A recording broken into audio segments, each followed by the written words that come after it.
Human rights پی کے میں ہوں آپ کا ہوسٹ اشتیاق چودھری۔ ناظرین، گزشتہ روز ہم نے honourable supreme court of Pakistan کی جو ریسنٹ ججمنٹ آئی تھی سیکڈ امپلائیز کیس کے حوالہ سے، اس کو ہم نے ڈسکس کیا اور اس کے بہت سارے جو پہلو تھے اس کو ہم سامنے لے کے آئے اور اللیگیلٹیز جو تھیں وہ ہم نے سامنے رکھی، جس کے بعد بہت سارے جو امپلائیز تھے انہوں نے ہمیں بہت سارے کویسچنز بھیجے ہمارے ان باکس میں، ہیومن رائٹس کو انہوں نے لکھا، اور میں نے محسوس کیا کہ سٹل ابھی بہت ساری کنفیوژن جو ہیں وہ ایگزسٹ کر رہی ہیں اور اسی طرح مزید کلیریفیکیشن کی ضرورت ہے، تو فالو اپ ویڈیو کیا جائے۔ اور لہٰذا تو آج کا یہ جو ویڈیو ہے سیکڈ امپلائیز کیس کے حوالہ سے جو فالو اپ ویڈیو ہے، اس میں وہ آپ کے جو تمام کویسچنز ہیں ان کو انٹرٹین ہم نے کیا ہے اور کوشش کی ہے کہ جو بے چینی ہے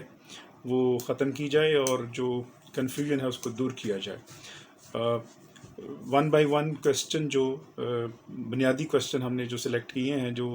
بہت سارے چونکہ کویسچنز کامن بھی تھے، اس کو ہم ٹیک اپ کرتے ہیں۔ سب سے پہلا جو کویسچن ہے وہ یہ ہے کہ کیا جو ریٹائرڈ امپلائیز کے جو بینیفٹس ہیں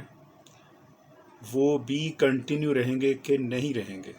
تو جواب اس کا ہاں میں ہے کہ وہ کنٹینیو رہیں گے۔ ان کے جو چونکہ پیرا 60 میں جو یہ کہہ دیا گیا ہے کہ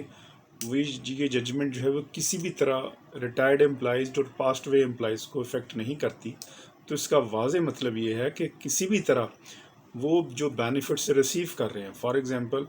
ایک کوئی ریٹائرڈ امپلائی پینشن وصول کر رہا ہے تو وہ اسی طرح پینشن وصول کرتا رہے گا۔ اگر کوئی بیوہ پینشن وصول کر رہی ہے اس اپنے شوہر کی جو کہ اب اس دنیا میں نہیں رہا، تو وہ اسی طرح وصول کرتی رہے گی، تو یہ ججمنٹ اس کو افیکٹ نہیں کرے گی۔ اسی طرح جو اگر کوئی شخص جو ہے وہ کوئی جی پی فنڈ ہے یا کوئی اس کی کوئی گریجویٹی ہے جو کہ ریٹائرڈ ہو چکے اور اس کے بعد وہ اس کو ملنا ہے، تو وہ اسی طرح انٹائٹلمنٹ ہے اس کا۔ جب میں نے یہ کہہ دیا، اور یہ ججمنٹ میں نہیں کہہ رہا، یہ ججمنٹ کہہ رہی ہے کہ تمام بینیفٹس جو اس نے لیے ہیں ریٹائرڈ امپلائیز نے، جب وہ اس کو پروٹیکٹ کر دیا ہے، تو پھر اس کا مطلب یہ ہے کہ فرام آل کارنرز جو ریٹائرڈ امپلائیز اور پاسٹ وے امپلائیز ہے وہ پروٹیکٹڈ ہے۔ اور اسی طرح وہ امپلائی جو خود اس دنیا میں نہیں رہا لیکن اس کا بیٹا اس کے جیسے سن کوٹے میں اپوائنٹ ہوتا ہے، اور آن دا بیسس آف دیٹ وہ سن کوٹے میں اپوائنٹ ہوا، اور وہ اس کی جاب اسی طرح کنٹینیو رہے گی کیونکہ وہ سن کوٹے میں آ گیا، اور وہ اس کی جاب ختم نہیں ہوگی اس ججمنٹ کی روشنی میں، تو وہ بھی اسی طرح کنٹینیو رہے گا جاب کے اوپر جو ہے وہ۔ دوسرا سوال جو ہے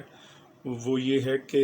جو پریویس پوزیشن ہے وہ کیا ہے؟ کیا تمام امپلائیز جو ہیں وہ ان اداروں میں جو کام کرنے والے تھے جو وہ نکال دیے گئے ہیں یا نکل گئے ہیں؟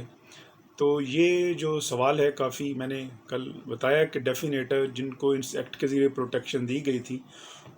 ان کو وہ ایفیکٹ تو کرے گی، لیکن اب ون بائی ون کیس دیکھنا ہے کہ یہ ججمنٹ جو ہے وہ کس کو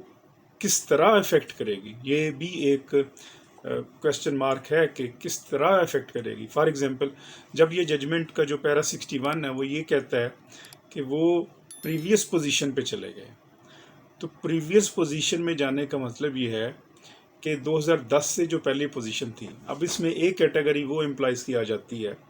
جو امپلائیز فار ایگزامپل جن کا کیس اپنی ٹرمینیشن کے اگینسٹ ایف ایس ٹی میں تھا، فیڈرل سروس ٹریبیونل میں، یا کسی اور کمپیٹنٹ فورم میں تھا جہاں پہ ان کا کیس چل رہا تھا، اور وہ جب ایکٹ آ گیا تو ان کا کیس جو تھا وہ ڈسپوز آف ہو گیا اس کی روشنی میں کہ چونکہ اب ایکٹ آ گیا ہے، لہٰذا اب وہ جو ری انسٹیٹمنٹ ہے تھرو ایکٹ ہی ہو گئی ہے، اور اب یہاں پہ کویسچن پینڈنگ نہیں رہا۔ تو اس ججمنٹ کی روشنی میں وہ امپلائیز جن کے کیسز آلریڈی متعلقہ فورم میں تھے، وہ employees with regard to their previous position پہ آ گئے۔ جب یہ ججمنٹ یہ کہہ رہی ہے کہ وہ پریویس پوزیشن پہ چلے گئے ہیں، تو وہ امپلائیز اس متعلقہ فورم میں جہاں پہ آلریڈی ان کا کیس چل رہا تھا اور ڈسپوز آف ہوا اس کی بنیاد کے اوپر، تو وہ امپلائیز وہاں پہ دوبارہ ایجیٹیٹ کر سکتے ہیں اس ججمنٹ کی روشنی میں. لیکن وہ کب کریں گے؟ جب ڈپارٹمنٹ کوئی ان کے خلاف ایکشن لے گا. تو ایک یہ بھی امپورٹنٹ ہے بتانے والی بات کہ کوئی بھی امپلائی، اس کا مطلب یہ نہیں ہے کہ ججمنٹ آ گئی ہے اور آپ کام چھوڑ دیں. آپ you are entitled to work, اور جب تک کوئی متعلقہ اتھارٹی ریٹن آرڈر آپ کو نہیں دیتی تو تب تک جو ہے وہ آپ اسی طرح کام کرتے رہیں اس کے اوپر جس پوزیشن میں بھی آپ کام کر رہے ہیں. اور پھر آپ نے دیکھنا ہے کہ ہر جو امپلائی ہے اس کو یہ ججمنٹ کس حد تک افیکٹ کرتی ہے. جیسے میں نے بتایا کہ اگر کسی کا کیس کسی فورم میں چل رہا تھا تو وہ وہیں پہ دوبارہ اس کیس کو ری اوپن کر سکتا ہے، اس ٹرمینیشن کو، اور اس کے آڑے میں یہ جو لمیٹیشن ہے وہ نہیں آئے گی. اس کا فورم کلوز نہیں ہوا جو وہاں پہ آلریڈی تھا، فورم صرف اس کا کلوز ہوا. اور جو کیا سپریم کورٹ نے پاسٹ اینڈ کلوز ٹرانزیکشن کہہ کر، جو کسی عدالت میں اپنی ٹرمینیشن کے اگینسٹ گیا ہی نہیں تھا یا کسی فورم پہ گیا ہی نہیں تھا اور پھر وہ بحال ہو گیا اس ایکٹ کے ذریعے، تو وہ چونکہ اس وقت نہیں گیا تھا لہٰذا کورٹ نے یہ کہا کہ وہ اب اس کی حد تک جو ہے وہ اس کا رائٹ جو ہے وہ کلوز ہوا ہے. لہٰذا جو آلریڈی کسی فورم میں تھا وہ دوبارہ اس فورم میں جا سکتا ہے. پھر یہ امپورٹنٹ ہے، ایک اور کویسچن ہے کہ کیا جو امپلائیز جن کو نکالا ہی نہیں گیا تھا، جو نکلے ہی نہیں تھے اور وہ ٹیمپرری امپلائیز تھے اور اس ایکٹ کی روشنی میں وہ جو ریگولر ہو گئے تو کیا وہ بھی نکل گئے؟ اب وہ امپلائیز جن کو نکالا ہی نہیں گیا تھا، جب نکالا ہی نہیں گیا تھا تو پھر وہ اس ایکٹ کی پرویو میں کیسے نہیں آ سکتے. لہٰذا ان کا کیس بھی ڈسٹنگوش ہوگا اور وہ اپنا کیس ڈسٹنگوش کر سکتے ہیں جب ڈپارٹمنٹ ان کے خلاف ایکشن لیتا ہے. اور ان کی پریویس پوزیشن کیا ہوگی؟ فار ایگزامپل وہ ریگولر نہیں تھے تو وہ اگر کوئی ڈیلی ویجر تھا اور کانٹریکچوئل امپلائی تھا، ججمنٹ جب یہ کہہ رہی ہے، اسپیسیفکلی ورڈ یوز کر رہی ہے پیرا 61 کے اندر، should be taken back to the previous position. تو previous position پہ وہ کیا تھے؟ وہ جب previous position میں جو تھے وہ اگر ایک ٹیمپریری امپلائی تھا یا کانٹریکچوئل امپلائی تھا یا ایڈ-ہاک امپلائی تھا تو وہ اسی پوزیشن میں چلا گیا. تو اس وجہ سے اس کا مطلب یہ نہیں ہے کہ وہ نوکری سے نکل گیا. تو یہ پریویس پوزیشن کا یہ مطلب ہے. تو ایک یہ بھی ہو گیا. پھر اس کے بعد جو ہے یہ کویسچن ہے کہ کیا اس ججمنٹ کا جو اطلاق ہے وہ صرف ان امپلائیز پہ ہوتا ہے جو پارٹی تھے وہاں پہ، اور جو پارٹی نہیں تھی کیا اس پہ بھی اطلاق ہوتا ہے؟ ججمنٹ جو ہے وہ ڈیفینیٹ جو ایکٹ ہے، جب ایکٹ کو اڑا دیا گیا ہے، جب ایکٹ کو الٹرا وائری ڈکلیئر کر دیا کانسٹیٹیوشن کے اندر، تو پھر اس ایکٹ کی جس کو بھی پروٹیکشن تھی، خواہ وہ پارٹی تھا یا نہیں تھا، وہ اس کی زمرے میں آتا ہے اور یہ ججمنٹ جو ہے وہ اس کو افیکٹ کرتی ہے irrespective آف دا فیکٹ کہ وہ پارٹی تھا یا نہیں تھا. یہ ضرور ہے کہ اس کو سنا نہیں گیا. اور لاسٹ کویسچن یہ ہے کہ بہت سارے امپلائیز نے یہ پوچھا کہ کیا وہ جو لوگ تھے یا وہ امپلائیز جو اس میں اس صورتحال میں ان کو کیا کرنا چاہیے، ساری جو سچویشن ہوئی ہے. تو اس میں میری 3 ہوں گی جو سجیشنز ہیں کہ ایک تو یہ ہے کہ ریویو میں جایا جا سکتا ہے. دوسری یہ ہے کہ آپ جب تک آپ کو کوئی لیٹر کوئی آرڈر نہ دیں آپ جاب پہ آتے رہیں،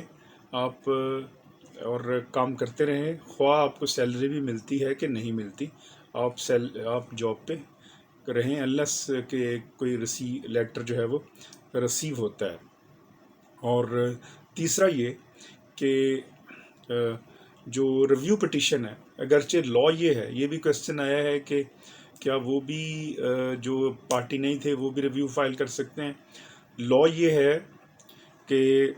جو پارٹی تھا سی پی میں یا سی پی ایل اے میں، جو پارٹی تھا بعد میں ڈیفینیٹ الاؤ ہو گئی، سی پی ہو گئی، سول پٹیشن میں جو پارٹی تھا آنریبل سپریم کورٹ میں، وہی ریویو پٹیشن دائر کر سکتا ہے. جو پارٹی نہیں تھا وہ نہیں کر سکتا. لیکن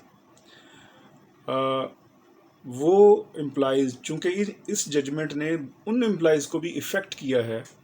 اور اس طرح وہ بھی اگریو ہو گئے ہیں، تو جب وہ بھی اگریوڈ ہو گئے ہیں تو پھر اس حد تک وہ بھی ریویو پٹیشن دائر کر سکتے ہیں۔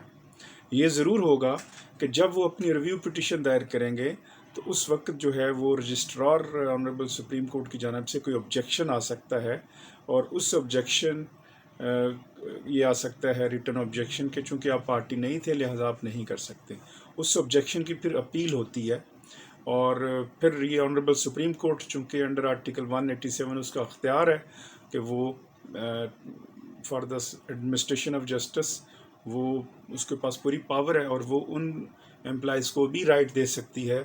ریویو پٹیشن کا جو پارٹی نہیں تھے، اور ایسی پریسیڈنٹس ہیں کہ اگر اگریوڈ پرسن ہے لیکن وہ پارٹی نہیں تھا تو ان کو بھی ریویو کا حق ملا، اور وہ بھی انہوں نے بھی ریویو پٹیشن دائر کی۔ تو اس طرح وہ تمام امپلائیز جو ہیں وہ بھی ریویو پٹیشن دائر کر سکتے ہیں جو اس میں پارٹی نہیں تھے۔ وہ that it is them to decide کہ کرنی چاہیے کہ نہیں کرنی چاہیے۔ ہوپ فلی آئی ہوپ کہ I have answered all your queries جو آپ نے کی۔ اللہ آپ سب کا حامی و ناصر ہو، اور ہیومن رائٹس کا یہ فورم آپ کا فورم ہے۔ Human rights